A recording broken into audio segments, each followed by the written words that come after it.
Hi, Assalamualaikum. My name is Alif Imtiaz from DEC5B.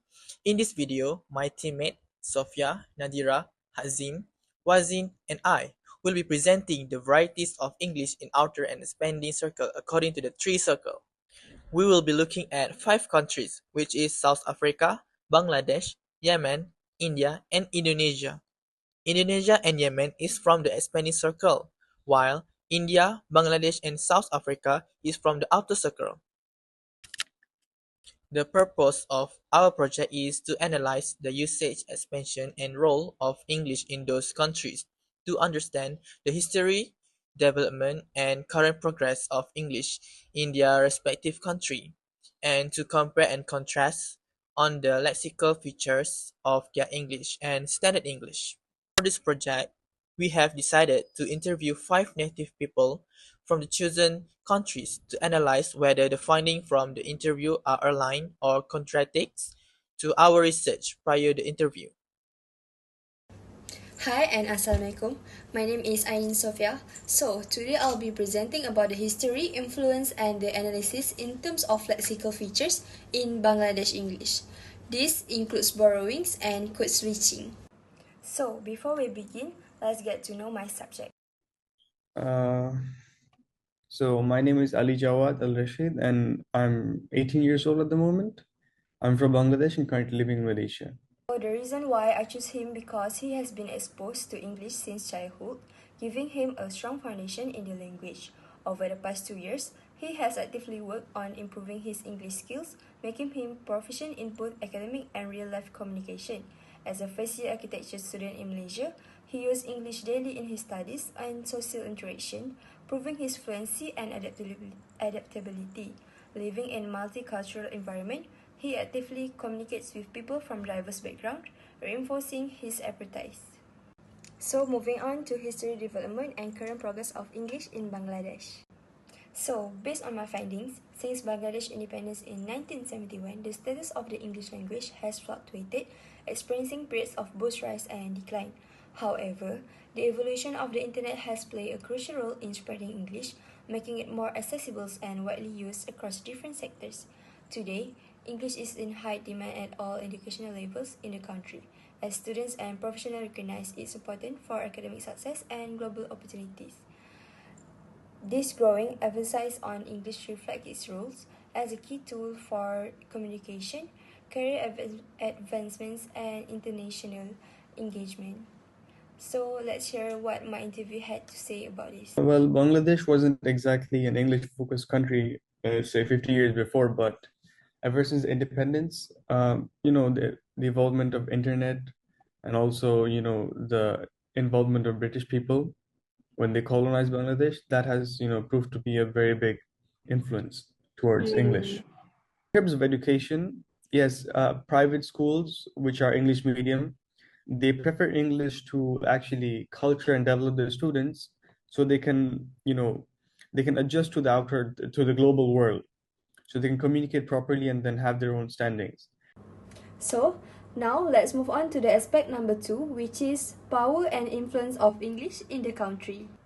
English proficiency is considered an essential tool for Bangladesh graduates.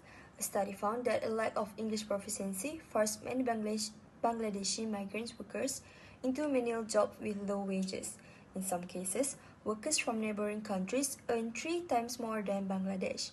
This highlights a key truth of the global economy values English as a skill of high currency. Is in a country where most people don't speak English, the few who do, their English proficiency and their English expertise is very valued. So since it's easier to communicate with foreigners and it gives more of a formal personality, it increases your chance of getting a job or landing a deal. Those who speak English fluently often gain social recognition and are perceived as more educated and globally connected.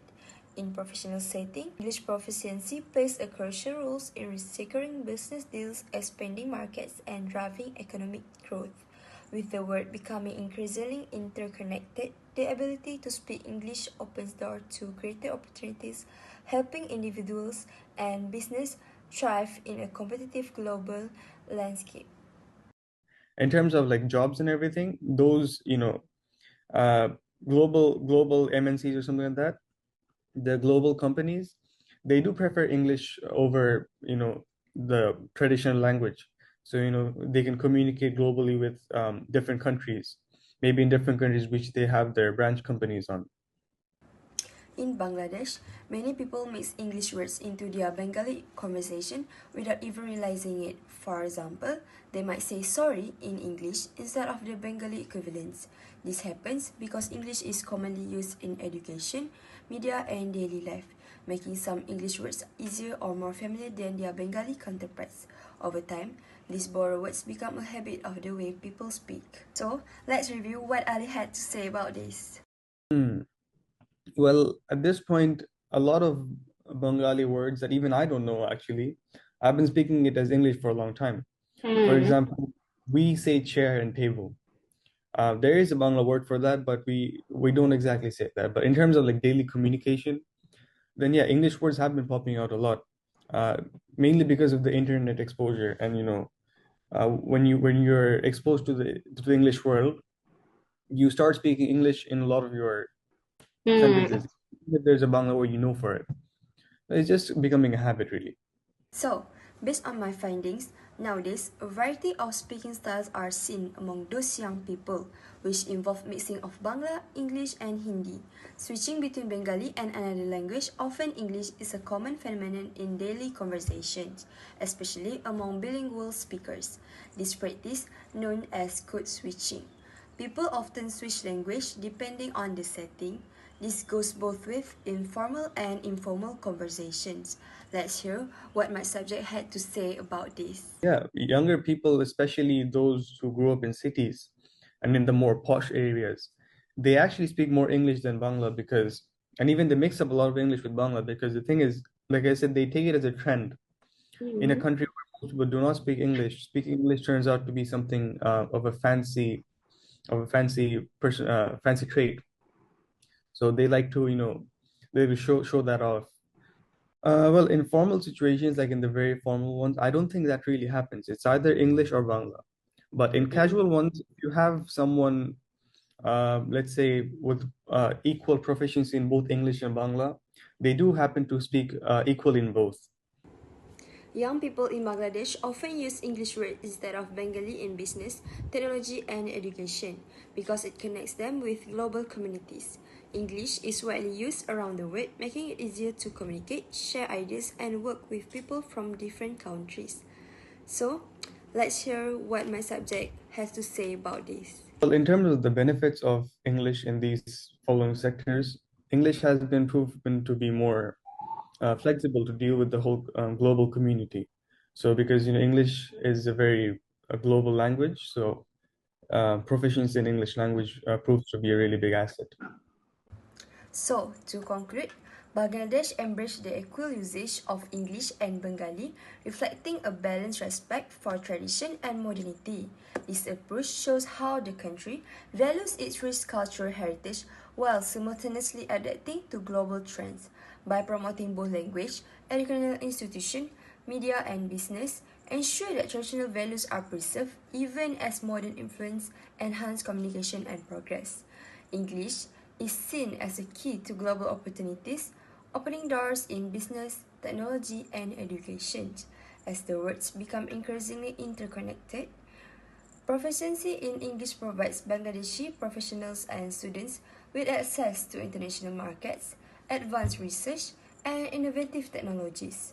These skills set enables them to compete globally and collaborate with experts from around the world. Many Bengali speakers now naturally mix English words into their everyday speech.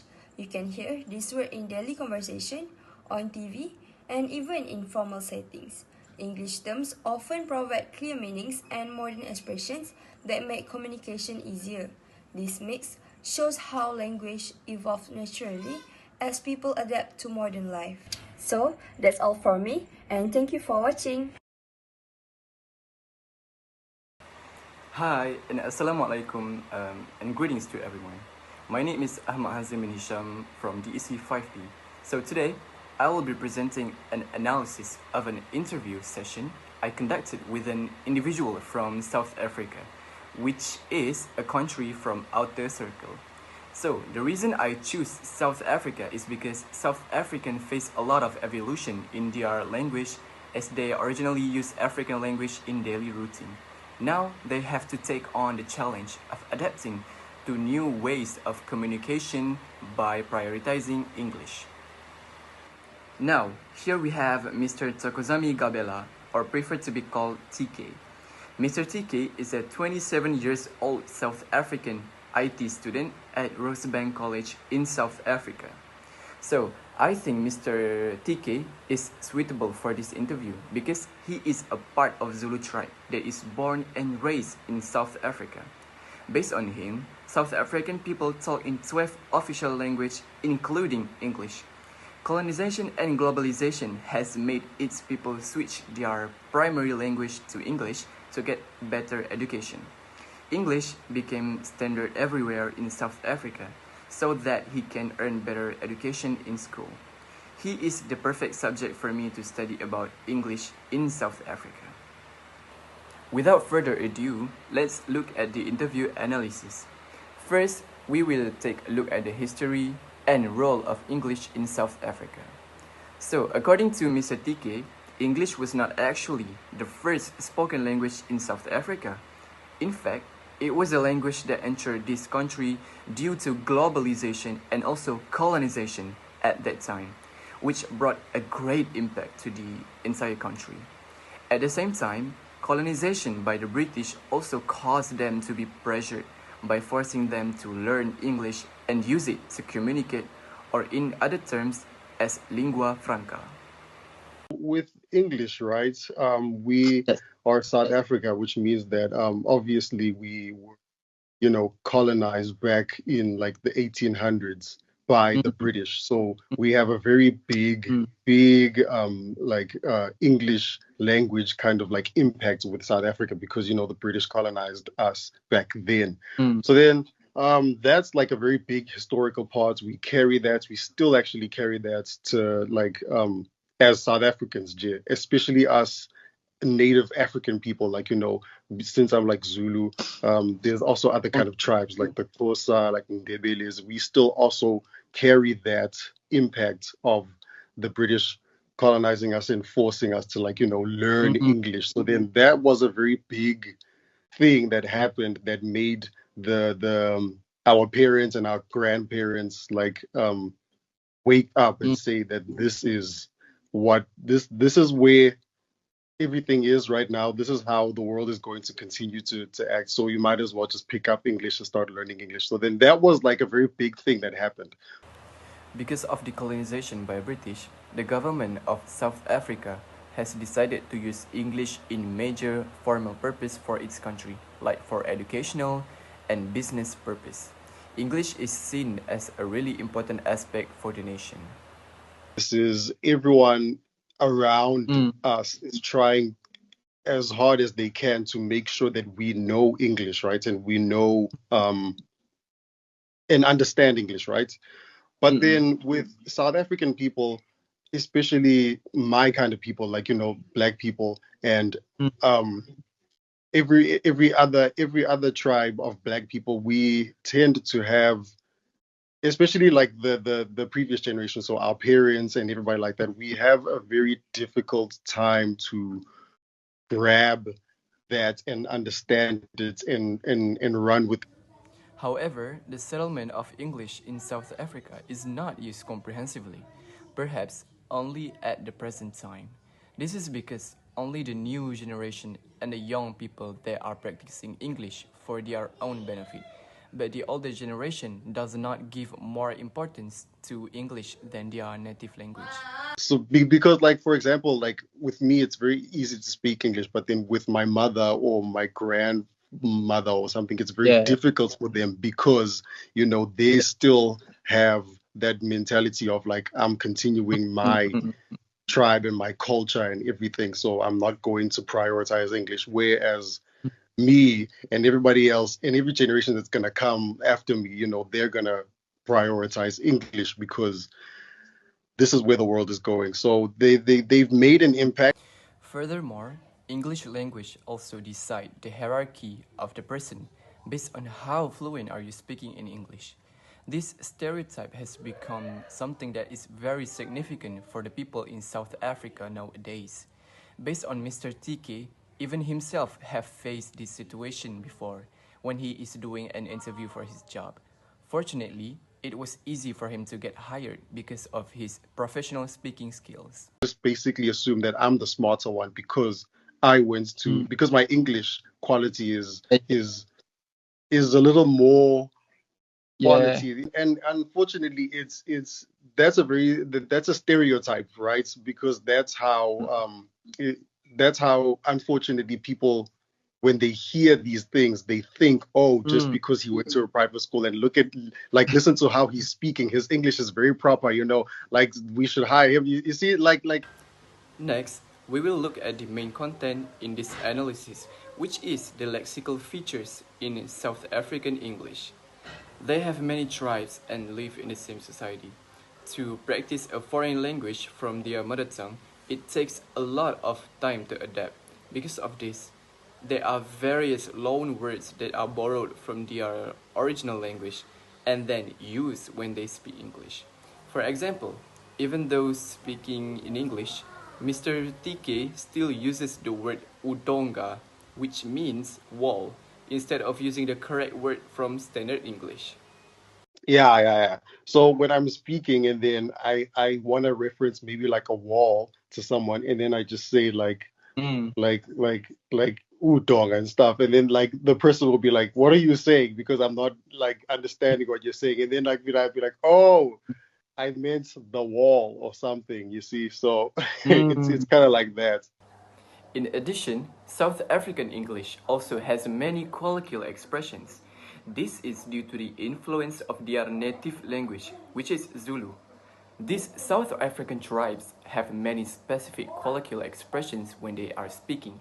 Even with the arrival of globalization, when they speak English, they still use their colloquial expressions in their daily lives.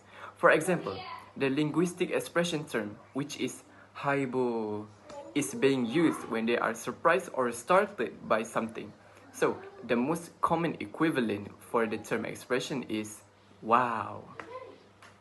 Not, it's not. I think maybe like they've been taken from a lot of different tribes and a lot of different races and ethnicities in South Africa. So we've taken all of that and then we've just made it a South African thing. There are these things that are like like for example, when you say haibo, that means like wow or what. And when you say like Finally, the way South Africans speak English depends on the environment they are in. Whether it is formal or informal, they are both actually. Based on the subject interviewed, he also used words like dude and bro to refer to someone close to them. For example, like dear friend, when in an informal setting. But in a formal setting, they will address their teacher as ma'am or also sir. So there is formal and informal English in South Africa. now that I'm thinking about it, yeah, there is a way that I speak in, like, for example, formal situations like gatherings and interviews and when I'm outside and stuff, versus the way that I speak English, maybe with my friends, maybe with in family, like in a very informal setting, right? Yeah, there is, because it you introduce the whole slang thing, like sometimes when you're speaking like informal English, like you add words like dude and bro and all that stuff, like all of that, like, yeah. So then that's informal, and then when you're formal, you address people, you say like sir and mad. Warahmatullahi wabarakatuh. I am Nadhirah, and in this video I'll be presenting about the role of English in India. Here I have my subject for the interview. So we get to know a little bit information about the role of English in India's country. I'm Dhiren, I'm 20 years old and I'm from India, but as for now I'm staying in Slang. I'm studying here. English came to India during the British rule and became a language of the administration, law, and education. So after independence, English remained an important language due to its role in governance, education, and global communication. In what ways has English influenced education, business, and daily communication in your country today? So English is a medium of so in education wise, English is a medium of in like it's a very necessary subject. It's how do I say it? It's an important subject in many schools and universities as it's necessary for all students to learn about it. And business uh, now there tend to be language barriers in business people, so they would speak in a in a global wide language that is English. So for business, it's very needed. And daily life, yes, even I with my parents, I use my native language and I speak with and I mix with English. Uh, People see English as a language of success. That's what people see. That's the attitude towards it. If you are very fluent in English, people praise you and they think of you as highly intelligent and you are regarded high in social status. So that's how English works. Yeah. So English is essential. It is really essential because for education courses and job opportunities require English. Now you go and work, you can't be speaking Tamil, you can't be speaking Malayalam, you can't be speaking your native language. Not everyone in the world knows your native language. So English is the most highly regarded language for uh, uh if you're taking any if you're looking for any job opportunities. And education wise, most of the syllabus are in English. So the better it is if you know English. So it's gonna help you in your education and your job opportunities. So here we are for the historical background. English was introduced in India during British rule and became the language of administration, law, and education. Over time, it has evolved into a lingua franca, allowing people from different linguistic backgrounds to communicate effectively. There are several reasons why English is important in India. So first, we can see the social status there. English is seen as a language of success and intelligence. Most fluent speakers are often respected and regarded highly in society. Secondly, we can see from the education and jobs. Most academic courses and job opportunities require a proficiency in English, making it essential for career advancement. It is a common language. With India's this linguistic landscape, English acts as a bridge for communication in workplace and education. The next one is global access. English opens doors to international exposure, higher studies, and opportunities with global companies. English also seems as a symbol of success. English proficiency is associated with higher social and economic status, making it a powerful tool for personal and professional growth. Okay, so when I'm talking to my parents, like I will like have an R at the back, or so it's like let's let's go makan lah. I say makan lah pula. Let's go makan ah. So it's like the ah at the back is a Tamil slang lah. Makan is not an English word. It's Tamil word. It's I don't use I request you. I use can you mostly because it sounds weird too. Because I'm my majority of people use can you. If people So you don't use lack the I request proficiency in you to. English, they tend to yeah we don't use that. English in India has developed its own characteristics influenced by local languages and culture. Some examples include like code mixing. the combination of English with native languages. For examples, like let's go makan lah, coming from mixing English with Malay, as in our Singlish. We can say it as Singlish too.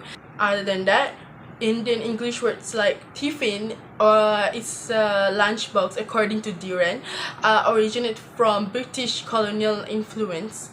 And last but not least, about the formal expression, Indian English tends to be more formal than native varieties. For example, kindly revert instead of please reply. So to summarize the final research that I do for a Indian English, we can see that English is like widely used in India, especially in education, jobs, and daily life. It is also viewed as a language of success and social mobility. English also acts as a common bridge in India's multilingual society. It plays a crucial role in the global opportunities, higher studies, and business. Last but not least, Indian English has its own unique expressions and influence from native language, making it like sound special. Their specialty and unique expression is important. So for the final words, like we can say English will continue to play a vital role in India's future, but it is a key to global success. It is also important to preserve native language and cultures alongside it too. So that's all from me. Thank you. My name is Alif Imtiaz bin Abdullah, and I choose to interview a person from Spanish circle, which is Indonesia. I choose this country because Malaysia and Indonesia have a lot of similarities. But have you ever wondered why Indonesia is in Spanish circle instead of outer circle? For my interview subject, I have interviewed someone from Indonesia who live in Jakarta. May you introduce yourself? Okay, my name is Nur Fazira, but you can call me Faz, and I'm 20 years old. My subject is a native Indonesian speaker, and she will contribute to this research. The reason why I choose this subject for my interview is because she is fluent in English speaker and also a student that learning English as a second language. Need to mention that she raised with a family that speak English as a second language and willing to cooperate to the interview. Here are role of English in Indonesia educational system. First, English is taught as mandatory subject in elementary school, and English is used as the main language instruction in the certain schools such as private or international schools. English is needed for college entrance and better job opportunities, and it helps people to access information. Our time. Let's start with the first question. What role does English play in Indonesia's educational system currently? Alright, as an Indonesian student, I can say that English is a mandatory subject from elementary school to high school. It's important because it helps us access information from the internet, understand international media, and it's needed for university entrance exam. In some private and international schools, English is even used as the main language of instruction. In university, many textbooks and research papers are in English, so being good at English is necessary for academic success. Alright. Now let us take a look on the challenges in using English as second language in Indonesia. People in Indonesia do not use English in their daily conversations. Their English is obviously influenced by Bahasa Indonesia grammar. Besides, the rural area out of the cities have lower quality of English language. Right. One of the biggest challenges is that we don't use English in our daily life. We mostly speak Bahasa Indonesia or our local dialect at home and with friends. This makes it hard to get used to speaking English fluently. Another challenge is that sometimes we think in Bahasa Indonesia and then translate directly into English, which can make our sentences sound unnatural. Also, not all schools have good English teachers, especially in smaller towns, so the quality of So the quality of English education can be quite different depending on where you live. This is her opinion of Indonesian English in the future. She said that English will not become as common as Bahasa Indonesia but getting more important day by day. People will use English a lot in multinational companies or international occasions, and Bahasa Indonesia will remain the main language in business or government offices. Fully become commonly spoken as Bahasa Indonesia in professional setting. Why or why not? I don't think so because English will become as common as Bahasa Indonesia, but it's definitely getting more important in professional settings, in big cities and multinational companies. People use English a lot, especially for meetings, email, and reports. But in local business or government office, Bahasa Indonesia is still the main language. English will continue to be important, but it won't replace Bahasa Indonesia. For the first aspect, history and development of English in Indonesia. After independence of Indonesia in 1945, English is starting to be important, become a secondary language for business and education. Learning English has become more essential for international communication as the globalization increased. Globalization has made learning English more important in Indonesia. We learn English not just for school, but also because we want to understand international media, music, movies, and social media.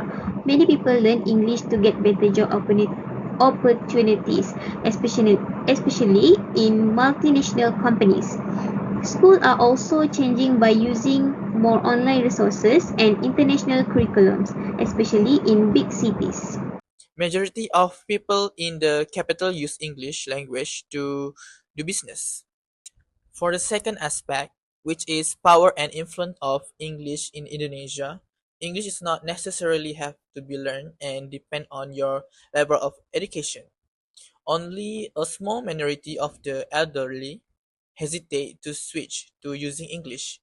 English language creates more opportunities to branch out to other countries for business dealings.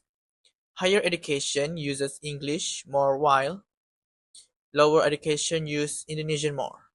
Here are the analysis of lexical features in Indonesia. First, code missing.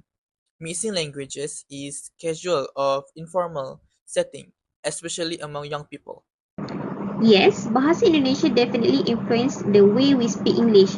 We often mix the two languages in casual conversation. For example, it's common to say, I'm hungry, mau makan dulu. I'm hungry, I want to eat first.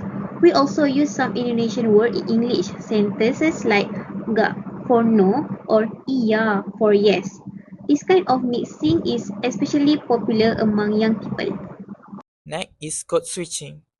Often happen in professional or academic setting, especially when discussing technical topics. And it is also used in social media, online gaming, and international conversation. No. The way we speak English changes depending on the situation. In formal situation like presentation or talking to teachers, we try to use proper grammar and vocabulary. But with friends, we mix English with Bahasa Indonesia and use a lot of slangs. For example, in a formal setting, I will say, I'm hungry, I would like to eat. But with friends, I will say, I'm hungry, mau makan dulu. It's normal for us to switch between formal and informal language depending on who we are talking to. The conclusion for the interview is English is commonly used around for education and business. Indonesian English influenced by their native language itself, and English level shows education level instead of status. That's all for Indonesian English. Thank you.